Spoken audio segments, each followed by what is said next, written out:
नमस्कार, मी प्रियंका आणि प्रियंकाज किचनमध्ये तुमचं स्वागत आहे। सर्वांनी वालाच्या डाळिंब्याची उसळ किंवा रस्सा खाल्लाच असेल, पण आज आपण इथे बघणार आहोत चण्याच्या डाळिंब्यांचा झणझणीत रस्सा।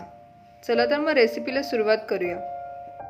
लागणारे साहित्य: चणे किंवा ह्याला हरभरेही म्हणतात। हे मी एक दिवस अगोदर भिजत घालून चांगले मोड काढण्यासाठी बांधून ठेवले होते। आता ह्याला चांगले छान असे मोड आलेत, हे पण सोलून घेऊया। ह्या डाळिंब्याची आमटी फार छान होते। मोड काढून घेतलेले हरभरे मी आता चांगले सोलून घेतलेत। सुके खोबरे 1 वाटी, कांदा 2 आणि लसूण हे चांगले भाजून घ्यावे खमंग।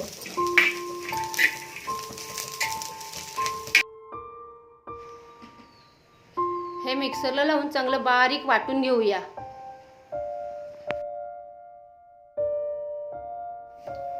टोमॅटो, कांदा, तेल, हळद, तिखट, कोथिंबीर, गरम मसाला, मीठ, आलं लसूणची पेस्ट, हिंग, लसूण, कांदा खोबऱ्याचं वाटण। चला तर मग आपण डाळिंब्याची आमटी बनवायला सुरुवात करू। मी प्रथम 3 चमचे तेल घालून घेते।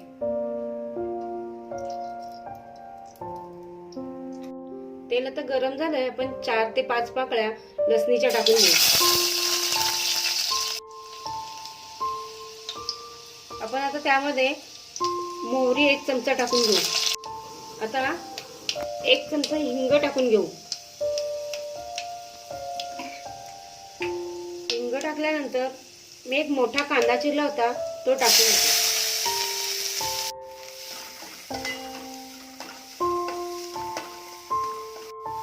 कांद्याला लालसर कलर आल्यानंतर आपण त्यामध्ये 1 टोमॅटो टाकू। तो याचा चांगला परतून घेऊया। 1 चमचा हळद टाकूया। 1 चमचा आलं लसूण पेस्ट। मी इथे 2 चमचे तिखट टाकत आहे। तुम्ही तिखट तुमच्या आवडीनुसार कमी जास्त करू शकता। आणि कांदा खोबऱ्याचं वाटण टाकते।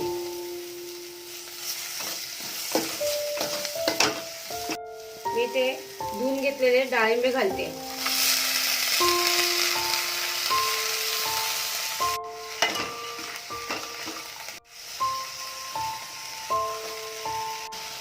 आता याच्यामध्ये 1 ग्लास पाणी टाकून ते चांगलं शिजवून घेते। 1 चमचा गरम मसाला टाकूया।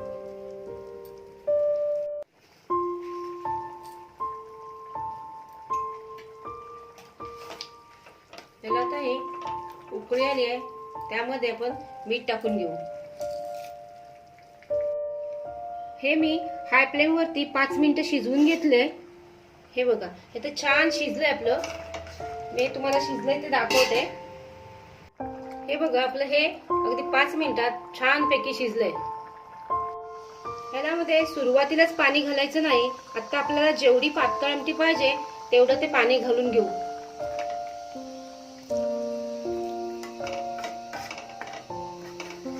मी ते अर्धा ग्लास पाणी घालून पातळ आमटी करून घेतली आहे।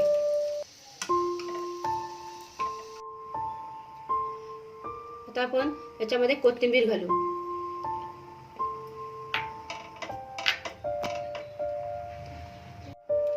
आपली डाळिंब्याची आमटी तयार आहे।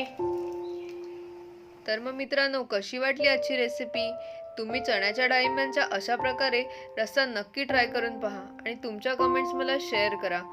आणि माझ्या चॅनलला लाईक, सबस्क्राईब आणि बेल आयकॉनला क्लिक करायला विसरू नका।